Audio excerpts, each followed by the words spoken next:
राजू वैद्य तसं पाहायला गेलं तर परवापर्यंत आमच्यासोबत होते. परवा काय काल सकाळीसुद्धा होते. आणि जी आम्ही आघाडीची युतीची बोलणीची होती ती राजू वैद्यच करत होते. अचानक काय झालं कळालं नाही. राजूने तसा काही संपर्कही नाही साधलेला आणि आपल्यामार्फत मीडियाच्या मार्फत असं कळतं आहे की राजू वैद्य यांनी भारतीय जनता पार्टीत प्रवेश करतायत. केला की करतायत मला माहीत नाही, परंतु मला असं वाटतं राजू वैद्य एक चांगला कार्य करतात. त्याच्याविषयी काही बोलणं मला अनुचित होईल, परंतु पक्षानेही राजू वैद्य यांना बऱ्याच जबाबदाऱ्या दिलेल्या. आता महानगर प्रमुख होते, ते सभागृह नेते होते, स्टँडिंगचे चेअरमन होते, गटनेते होते, शहर प्रमुख होते. बऱ्याच जबाबदाऱ्या त्यांना पक्षाने दिलेल्या होत्या. आता त्यांनी का अशा पद्धतीनं निर्णय घेतला हे अनाकलनीय. संजय शिरसाट असं म्हणतात त्यांनी असं सांगितलं की पक्षातील नेत्यांच्या इंटरनल राजकारणामुळे आम्ही जातो. मला असं वाटतं सगळ्याच पक्षात काही ना काही थोडं बहुत सगळीकडेच असतं. त्याला पर्याय काही आता ज्या पक्षात गेले त्याच्यात काय आज सगळ्या पेपरला हेडलाईन आहे. सुधीर मुनगंटीवार काय काय बोलले हे आहे. मी आता खालचं लोकलच्या विषयात जात नाही मी, कारण अशा उखाळ्या पाखाळ्या काढण्यात काही अर्थ नसतो.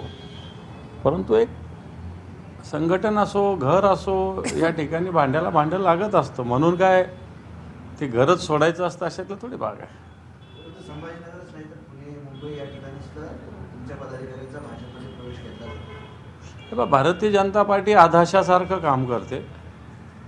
Bharatiya Janata party party of difference म्हणते आणि आमची सगळ्यात मोठी पार्टी म्हणते. आणि मग सगळ्यात मोठी पार्टी असताना त्यांना इतर पक्षातल्या कार्यकर्त्याची गरज का पडते हा प्रश्नच आहे. आमचेच नाही, आता इथं शिंदे सेनेचे सुद्धा लोकांना त्यांनी घेतलं संभाजीनगरात. मग पार्टी विथ डिफरन्स म्हणायचं, आमची सगळ्यात मोठी पार्टी म्हणायचं आणि मग या त्या पक्षातल्या कार्यकर्त्याला का पडायचं याचा अर्थ तुमच्याकडे सक्षम कार्यकर्ते नाही आहे हे तुम्ही स्वतःच प्रूव्ह करताय.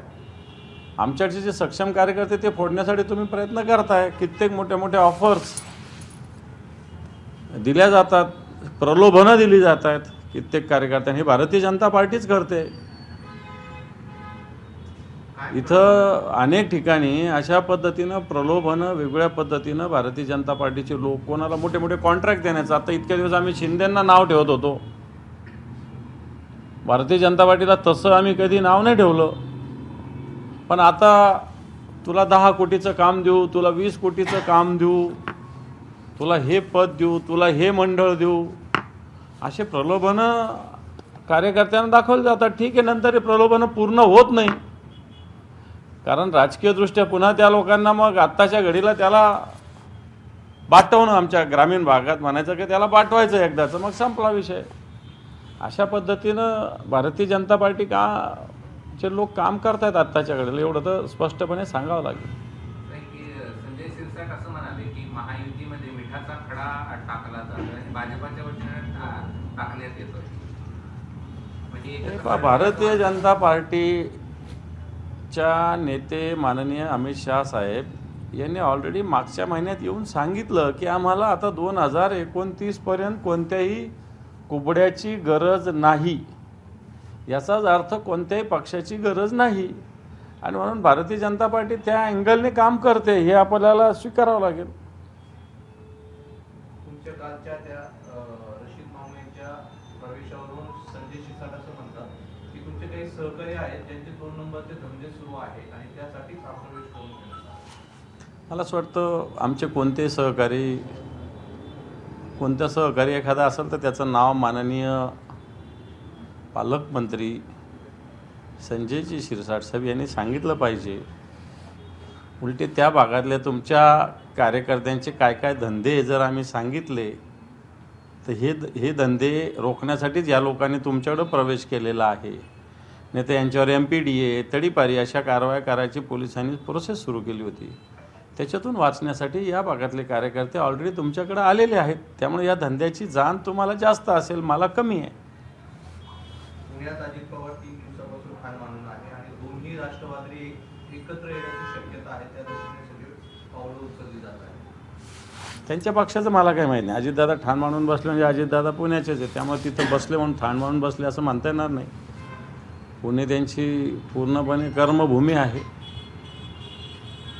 तुमचे सहकारी शरद पवार गट देखील त्यांच्यासोबत जाण्याची शक्यता आहे. दोन्ही राष्ट्रवादी हे पण शक्यता या शब्दाला काही अर्थ नाही. ज्यावेळेस होईल त्याविषयी याच्याविषयी बोलणं योग्य ठरेल.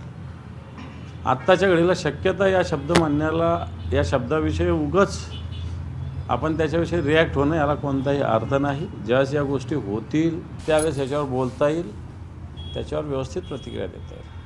तुमच्या शिवसेनेसाठी मुंबई महानगरपालिका महत्त्वाची समजली जाते आणि असं असताना निलेश राणेंवर भाजपने मुंबईची मोठी जबाबदारी दिली. वरळी, लालबाग, मोहीम, शिवडी, दादर या भागात निलेश राणेंच्या विशेष सभा भाजपकडून घेतल्या जाणार. याच्या आधी त्यांनी सभा घेतलेल्या आहे, आत्ताच घेतल्या अशातला काही भाग नाही.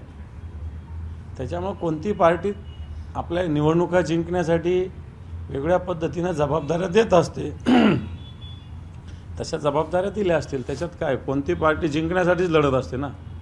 भले भारतीय जनता पार्टी असेल, जिंकण्यासाठीच लढत असेल. त्यामुळे त्यांनी त्यांच्या मंत्र्यांना जबाबदारी दिली, त्याच्यात काय काय विशेष. आज तुमची आणि मनसेची महायुतीची घोषणा होणार होती, परंतु राज ठाकरे असं म्हटले की जागा वाटप पूर्ण होईपर्यंत तरी त्याची अधिकृत घोषणा करण्याची घाई नको, अशी भूमिका राज ठाकरे यांनी. मला असं वाटतं आता ह्या गोष्टी काय सिक्रेट थोडी राहिल्या, ओपन आहे. शिवसेना आणि मनसे एकत्र लढणार आहे हे आता अतिशय सुस्पष्ट आहे. त्याच्यामुळे आज डिक्लेअर करणं काय आणि उद्या करणं काय आणि परवा करणं काय आणि 1 तारखेला डिक्लेअर करणं, त्यांनी फरक काय पडणार विशेष. पण तो एकत्र लढणार एवढं तर क्लिअर झालेलं आहे. यावर संजय शिरसाट असं म्हणाले की राज ठाकरे आग्रही आहे, मात्र यासोबत ते हट्टी देखील आहे. त्यामुळे जागा वाटप होईपर्यंत ते हे युती करणारच नाही. मला याच्यातलं काही माहिती नाही. शिरसाटांना जास्त माहिती आहे, मला काय याच्यातली माहिती नाही. याच्यात हट्ट आणि आग्रह हा विषय राजकारणात नसतो. त्याच्यामुळं ज्या अर्थी दोघे बंधू एकत्र होऊन चर्चा करतायत, आपले शिवसेनेचे नेते चर्चा करतायत, त्या अर्थी या सगळ्या गोष्टी प्रोसेस जवळपास पूर्ण झालेल्या आहे. 1-2 दिवसात या सगळ्या गोष्टी स्पष्ट होतील. कृषी मंत्री दत्ता भरणेंचं एक वक्तव्य आहे, सत्याचा विजय होणार, माणिकराव कोकाटे निर्दोष सुटतील आणि माणिकराव कोकाटे आणि धनंजय मुंडे पुन्हा मंत्री व्हावेत अशी इच्छा व्यक्त केली. निर्दोष जर असतील तर सुटायला काहीच हरकत नाही, परंतु हे सुस्पष्ट आहे, धडधाकट सगळ्या गोष्टी समोर आहे माणिकराव कोकाट्यांच्या आणि धनंजय मुंडेंच्या. त्याच्यामुळं न्यायव्यवस्थेला असं गृहीत धरू नये.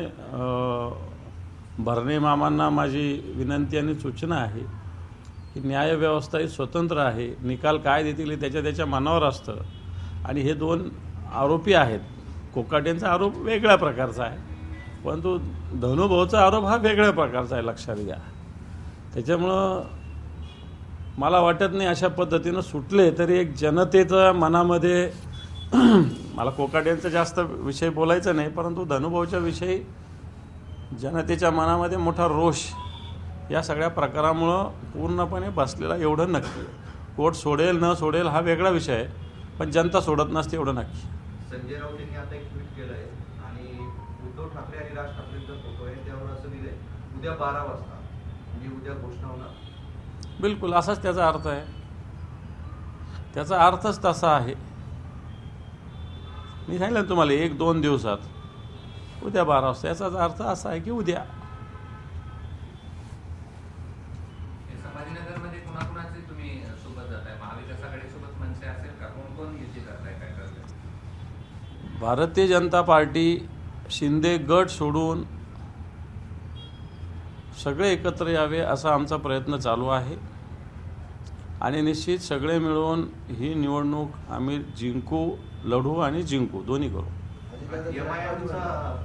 एमआयएम आणि अजितदादा पण नाही, हे लोक नाही. एमआयएमचा आणि आमचा तर काही संबंधच येत नाही. एमआयएम बरोबर कोणाचीच तयारी नाही, कोणा जायचं काही कारणच नाही आहे.